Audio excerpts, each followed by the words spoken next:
সালামু আলাইকুম। প্রায় শতাধিক গাড়ি নিয়ে যে শোডাউন দিয়েছে সার্জিস আলম, এটা নিয়ে আলোচনা সমালোচনা চলছে। তো নানানজন নানানভাবে আলোচনা সমালোচনা করেছেন। এর মাঝখানে পিনাকিদা যেই সমালোচনাটা করেছেন বা যেই পরামর্শটা দিয়েছেন, আমার কাছে সবচেয়ে সুন্দর মনে হয়েছে যে এইটা হওয়া উচিত ছিল। কিন্তু সার্জিস যে ব্যাখ্যা দিয়েছে গাড়ির শোডাউন নিয়ে, ইভেন তার বাপ দাদার সম্পত্তি নিয়ে, গত বছরের একটা ভিডিও দেখে আমরা দেখছি যে সার্জিসের বাপদাদার সম্পত্তি আসলে কত টাকার আছে। এটা গত বছরের ঈদ যাত্রার একটা ভিডিও ভাইরাল হয়ে গেছে। যাই হোক, পিনাকিদা আসলে কি লিখেছেন গভীর মনোযোগ দিয়ে শুনবেন, কারণ কথাগুলা খুবই যৌক্তিক। তিনি বলছেন, রাজনীতিতে শো অফ গুরুত্বপূর্ণ।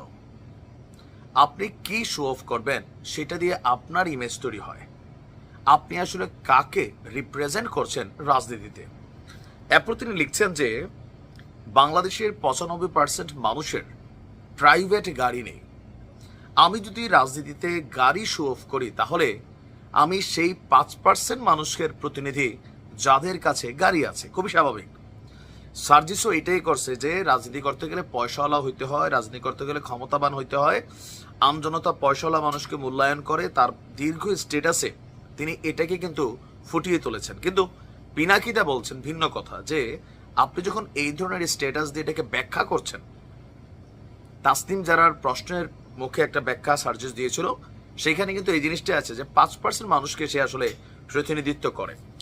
পিনাকি লিখছেন যে আমি যদি সত্যিকারের দরিদ্র মানুষের রাজনীতি করতে চাই, তাহলে সেলিব্রেট করতে হবে তৃণমূলের জীবন, মানে আম জনতার জীবনকে। যেমন বিপ্লবে গাড়িতে চড়া লোকেরা রাস্তায় কিন্তু প্রতিরোধ গড়ে তোলেনি অথবা প্রতিরোধ করেনি, তবে লড়াইকে সেলুট করেছেন একজন রিক্সাওয়ালা।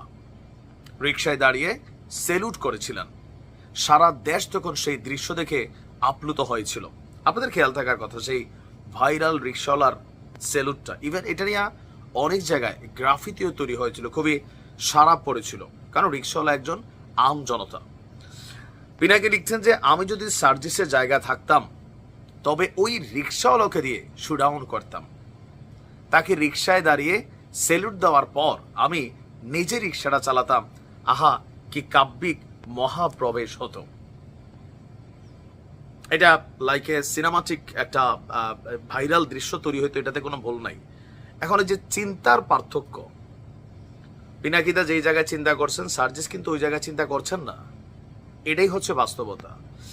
আবার ধরেন গেল 7 মাসে আমাদের এই ছাত্র উপদেষ্টা লাল গালিচার কার্পেট দিয়া ওই যে ভেকুতে গেছিল, খেয়াল নাই আপনাদের?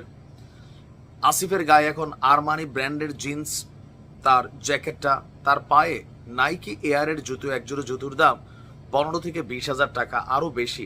এগুলো তার ইনকামেরই। কিন্তু চপ্পলওয়ালা আসিফ যখন এরকম ড্রেস আপে চলে, ইভেন একজন আওয়ামী লীগের এমপি মন্ত্রী যাদেরকে নিয়ে এত গালাগালি তারা করছে, রাষ্ট্রের যত ধরনের সুবিধা তারা আইন বানাইয়া বানাইয়া উপভোগ করছে, একই সুবিধা এই নাহিদ উপভোগ করে আসছে, এই আসিফ উপভোগ করছে, এই মাহফুজ উপভোগ করছে।